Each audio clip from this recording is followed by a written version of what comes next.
രതീഷ്. സംസ്കാര ചടങ്ങുകൾ പുരോഗമിക്കുകയാണ്.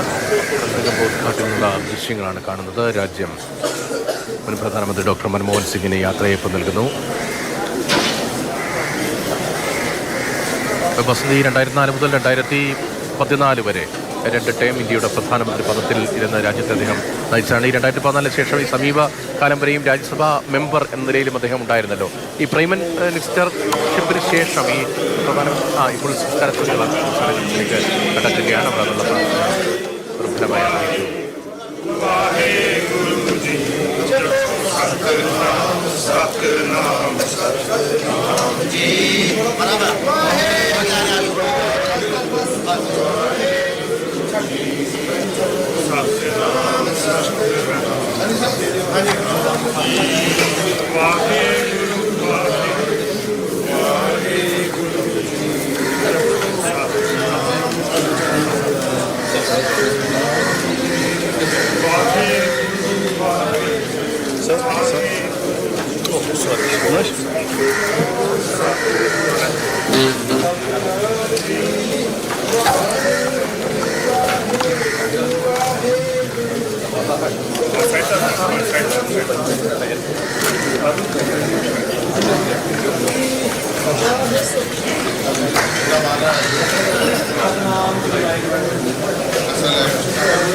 വേണ്ടി മാത്രമായി ഒന്നും ചെയ്യാത്ത, പേരിനോ പ്രശസ്തിക്കോ ശ്രമിക്കാത്ത, തൻ്റെ കടമ എന്താണോ അത് കൃത്യമായി, തൻ്റെ ധാരണ എന്താണോ അതിനനുസരിച്ച് പ്രവർത്തിച്ച സാമ്പത്തിക വിദഗ്ധൻ എന്ന നിലയിൽ, ഒരു രാഷ്ട്രീയക്കാരൻ എന്നതിലുപരി ഒരു പടി കൂടി സാമ്പത്തിക വിദഗ്ധൻ എന്ന നിലയിൽ മുന്നിട്ട് നിന്ന ഡോക്ടർ മൻമോഹൻ സിംഗ് അദ്ദേഹം ചരിത്രത്തിൻ്റെ ഭാഗമാവുകയാണ്.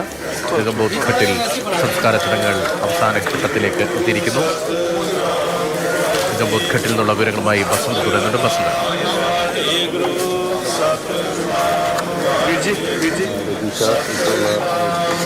ചടങ്ങുകളുടെ അവസാന ഘട്ടത്തിലാണ്.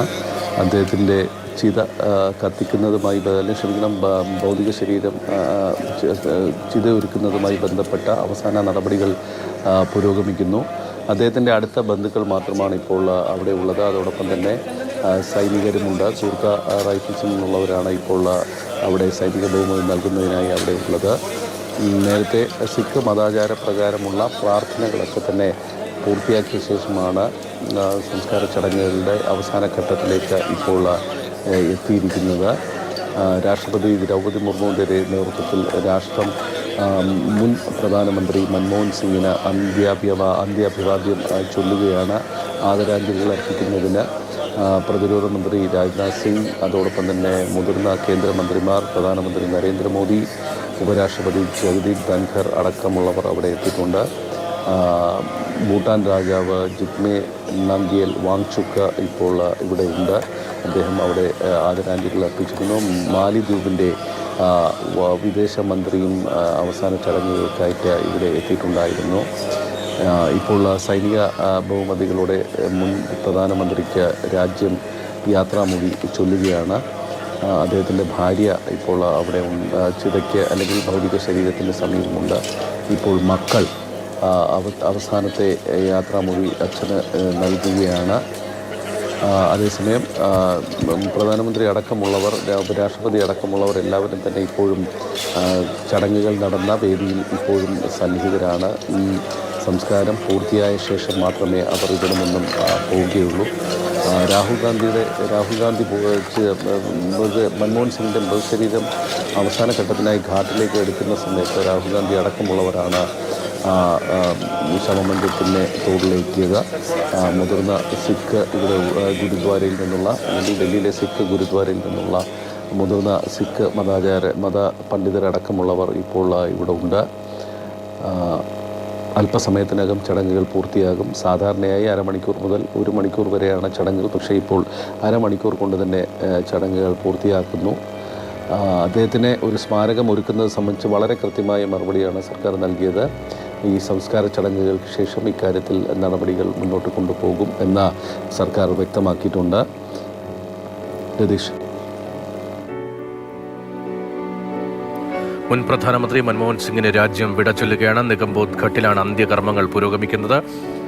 സിഖ് മതാചാര പ്രകാരമുള്ള ചടങ്ങുകൾ അവസാന ഘട്ടത്തിലേക്ക് എത്തിയിരിക്കുന്നു. മുൻ പ്രധാനമന്ത്രി എന്ന നിലയിൽ പ്രോട്ടോകോൾ പ്രകാരമുള്ള അഭിവാദ്യമർപ്പണവും അവിടെ നടന്നു. പ്രധാനമന്ത്രി ഉൾപ്പെടെയുള്ളവർ കേന്ദ്രമന്ത്രിസഭയിൽ പ്രധാനമന്ത്രിയുടെ നേതൃത്വത്തിൽ മന്ത്രിമാർ ചടങ്ങുകൾക്ക് സാക്ഷ്യം വഹിക്കുന്നു. രാഷ്ട്രപതിയും ഉപരാഷ്ട്രപതിയും ചടങ്ങിനുണ്ട്. രാഹുൽ ഗാന്ധിയും സോണിയാഗാന്ധിയും അവരുടെ നേതൃത്വത്തിൽ കോൺഗ്രസ് നേതാക്കളും പ്രവർത്തകരും നിഗംബോധ് ഘട്ടിലുണ്ട്. സംസ്കാര ചടങ്ങുകൾ അവസാന ഘട്ടത്തിലേക്ക് കടന്നിരിക്കുകയാണ്. പൂർണ്ണ ഔദ്യോഗിക ബഹുമതികളോടെയാണ് ഈ സംസ്കാര ചടങ്ങുകൾ പുരോഗമിക്കുന്നത്. മോത്തിലാൽ മാർഗിലെ 3-ാം നമ്പർ ഔദ്യോഗിക വസതിയിൽ നിന്ന് രാവിലെ 8 മണിയോടെ മൃതദേഹം കോൺഗ്രസ് ആസ്ഥാനത്തേക്ക് AICC ആസ്ഥാനത്തേക്ക് എത്തിക്കുകയായിരുന്നു. അവിടെ അല്പനേരം പൊതുദർശനം. AICC ആസ്ഥാനത്തെ പൊതുദർശനത്തിന് ശേഷം വിലാപയാത്രയായി നിഗംബോധ് ഘട്ടിലേക്ക് എത്തിച്ചു. രാഷ്ട്രപതിയും ഉപരാഷ്ട്രപതിയും പ്രധാനമന്ത്രിയും പ്രതിരോധ മന്ത്രിയും ആഭ്യന്തരമന്ത്രിയും ഉൾപ്പെടെയുള്ള പ്രമുഖർ ഇവിടേക്കെത്തി. ഉന്നത ഉദ്യോഗസ്ഥരും സൈനിക മേധാവിമാരും അന്തിമോപചാരം അർപ്പിച്ചു. സോണിയാഗാന്ധിയും രാഹുൽ ഗാന്ധിയും ഉൾപ്പെടെ കോൺഗ്രസ് നിരയിലെ സഹപ്രവർത്തകരും സുഹൃത്തുക്കളും അന്തിമോപചാരം അർപ്പിച്ചു. പിന്മുറക്കാരും അന്തിമോപചാരം അർപ്പിച്ചു. അതിനുശേഷമാണ് സിഖ് മതാചാര പ്രകാരമുള്ള പ്രാർത്ഥനാ ചടങ്ങുകൾ അവിടെ നടക്കുന്നത്. സംസ്കാര ചടങ്ങുകൾ അവസാന ഘട്ടത്തിലേക്ക് കടക്കുന്നു എന്നാണ് പി ബസ് അവിടെ നൽകുന്ന വിവരം. സോണിയാഗാന്ധി, മല്ലികാർജ്ജുൻ ഖാർഗെ, രാഹുൽ ഗാന്ധി, പ്രിയങ്ക ഗാന്ധി, KC വേണുഗോപാൽ MP ഉൾപ്പെടെയുള്ളവർ ആദരാഞ്ജലികൾ അർപ്പിച്ചു.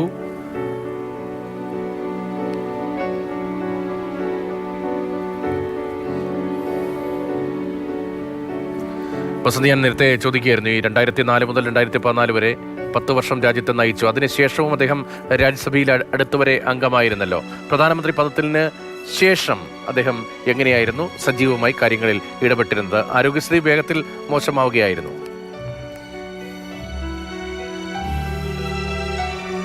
രതീഷ്, പ്രധാനമന്ത്രി പദം ഒഴിഞ്ഞെങ്കിലും അദ്ദേഹം രാജ്യസഭയിൽ കോൺഗ്രസിൻ്റെ നേതാവായി തുടർന്നിരുന്നു എന്നുള്ളതാണ്. വളരെ സജീവമായി തന്നെ ചർച്ചകളുണ്ടായിരുന്നു.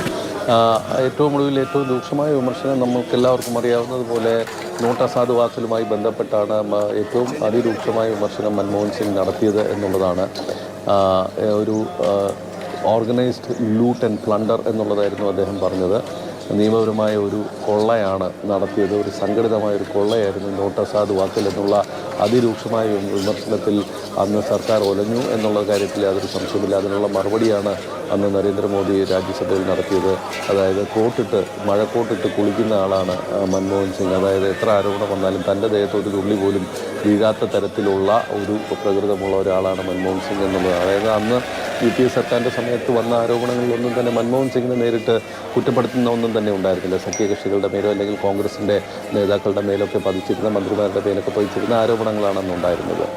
ആ ഒരു ഇത് ഒഴിച്ചു കഴിഞ്ഞാൽ മൻമോഹൻ സിംഗ് എന്നുള്ളത് വളരെ മാന്യമായി, വളരെ മാന്യനായി തന്നെ രാഷ്ട്രീയ പ്രവർത്തനം നടത്തിയിരുന്ന ഒരു വ്യക്തിയാണ് എന്നുള്ളതാണ്. അദ്ദേഹം ഒരു ആവശ്യമില്ലാത്ത ഒരു അവകാശവാദവും ഒരു കാര്യത്തിന്മേലും ഉന്നയിച്ചിരുന്നില്ല എന്നുള്ളതാണ്.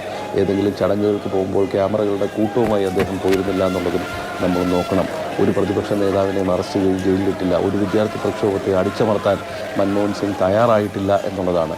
ഒരുപക്ഷെ ഏറ്റവും ഒടുവിൽ മാധ്യമപ്രവർത്തകരെ ചോദ്യം നേരിട്ട ഒരു പ്രധാനമന്ത്രി കൂടിയായിരുന്നു മൻമോഹൻ സിംഗ് എന്ന് വേണമെങ്കിൽ നമുക്ക് ഈ ഘട്ടത്തിൽ ഓർമ്മിക്കാവുന്നതാണ്. മൻമോഹൻ സിംഗ് അത്തരത്തിലൊരാളായിരുന്നു. ഡീസൻ്റായിരുന്നു എന്ന് വേണമെങ്കിൽ നമുക്ക് പറയാം. സൗമ്യനായിരുന്നു. ഒരു ചോദ്യങ്ങൾക്ക് വളരെ സഹിഷ്ണുതയോടെ മറുപടി പറഞ്ഞിരുന്ന ഒരു പ്രധാനമന്ത്രി കൂടിയായിരുന്നു അദ്ദേഹം എന്നുള്ളതാണ്. അന്ന് അദ്ദേഹം വിട പറയുന്നതിന് തൊട്ട് മുമ്പ് വളരെ വിശാലമായ ഒരു മാധ്യമ സമ്മേളനം, വാർത്താ സമ്മേളനം തന്നെ അദ്ദേഹം നടത്തിയിരുന്നു. വിഗ്യാൻ ഭവനിലെ ഹാൾ നിറഞ്ഞ് എല്ലാ ചോദ്യങ്ങൾക്കും മറുപടി നൽകി വിട പറഞ്ഞ ഒരാളാണ് മൻമോഹൻ സിംഗ് എന്നുള്ളത് നമ്മൾ ശ്രദ്ധിക്കണം. ഏറ്റവും ഒടുവിലായി മാധ്യമപ്രവർത്തകരെ നേരിട്ട ഒരു പ്രധാനമന്ത്രിയായിരുന്നു മൻമോഹൻ സിംഗ്. പ്രതീക്ഷ നിഗംബോധ് ഘട്ടിൽ ജനാധിപത്യവാദിയായ ധനകാര്യ വിദഗ്ധൻ മുൻ പ്രധാനമന്ത്രി ഡോക്ടർ മൻമോഹൻ സിംഗിന് രാജ്യം അന്ത്യാഞ്ജലി അർപ്പിക്കുകയാണ്. പി ബസന്താണ് ആ വിവരങ്ങൾ നൽകിക്കൊണ്ടിരിക്കുന്നത്. മാർഷൽ, തിരുവനന്തപുരത്തെ നമ്മൾ നിൽക്കുന്ന ഈ സ്റ്റുഡിയോയിൽ തിരുവനന്തപുരത്തേക്ക് വന്നാൽ ഒരു ചെറിയ കഥ പറയാനുള്ളത് അധികം ആർക്കും അറിയാത്തൊരു കഥയാണ്. അത് നമ്മുടെ തിരുവനന്തപുരം ജില്ലയിലെ മലയോര മേഖലയായ പാലോട് പ്രധാനമന്ത്രി പദത്തിലേക്കും ധനകാര്യമന്ത്രി പദത്തിലേക്കുമൊക്കെ ഡോക്ടർ മൻമോഹൻ സിംഗ് എത്തുന്നതിന് മുൻപ് ഔദ്യോഗികമായി ഒരു പരിവേഷവുമില്ലാതെ ഒരിക്കൽ അദ്ദേഹം എത്തിയ കഥ ഈ ബൊട്ടാണിക്കൽ ഗാർഡനിലെ ആളുകൾ പറയും. ഏഷ്യയിലെ തന്നെ ഏറ്റവും പ്രധാനപ്പെട്ട സസ്യ പഠന കേന്ദ്രങ്ങളൊന്നാണ് ഈ ബൊട്ടാണിക്കൽ ഗാർഡൻ. അവിടേക്ക് 1986 ഓഗസ്റ്റ് 23 അദ്ദേഹം വന്നു. അവിടെ മുഴുവൻ കണ്ടു നടന്നു. അന്ന് വന്നു പോയതിൻ്റെ ഓർമ്മയ്ക്ക് വേണ്ടി അവിടെ ഒരു തേന്മാവ് നട്ടു. ആ തേന്മാവ് ഇപ്പോൾ നിറയെ പൂത്ത് കായ്ച്ചു നിൽക്കുകയാണ്. മൻമോഹൻ സിംഗിൻ്റെ വിയോഗ വാർത്ത വരുമ്പോൾ അദ്ദേഹം 38 വർഷം മുൻപ് നമ്മുടെ നാട്ടിൽ ഇവിടെ എത്തിയതിൻ്റെയും ഒരു ഔദ്യോഗിക പരിവേഷവും ഇല്ലാതെ, ഒരു അധികാര ഭാരവുമില്ലാതെ, അന്ന് ആസൂത്രണ കമ്മീഷൻ ഉപാധ്യക്ഷനാണ്, ഒരു അധികാര ഭാരവുമില്ലാതെ അദ്ദേഹം വന്നതും കണ്ടതുമൊക്കെ അവിടെയുള്ള ആളുകൾ ഓർക്കുന്നത് മാതൃഭൂമി റിപ്പോർട്ട് ചെയ്യുന്നുണ്ട്. ഇപ്പോൾ ഡൽഹിയിൽ ചടങ്ങുകൾ പുരോഗമിക്കുന്നു. നിഗംബോധ്ഘട്ടിൽ മാവ് പോലെയുള്ള മധുരിക്കുന്ന ഓർമ്മകൾ ഇനിയും മൻമോഹൻ സിംഗിനെ കുറിച്ചുണ്ടാകും. രാജ്യം അങ്ങനെയായിരിക്കും ഒരുപക്ഷെ അദ്ദേഹത്തെ അനുസ്മരിക്കുന്നതും. അദ്ദേഹം ചെയ്തിട്ടുള്ള ധനകാര്യ ആസൂത്രണങ്ങളിൽ അദ്ദേഹത്തിനുണ്ടായിട്ടുള്ള മേൽക്കൈ അത് എത്രമാത്രം രാജ്യത്തെ മുന്നോട്ട് നയിച്ചു എന്നുള്ള രീതിയിലേക്ക് അദ്ദേഹം അനുസ്മരിക്കപ്പെടും.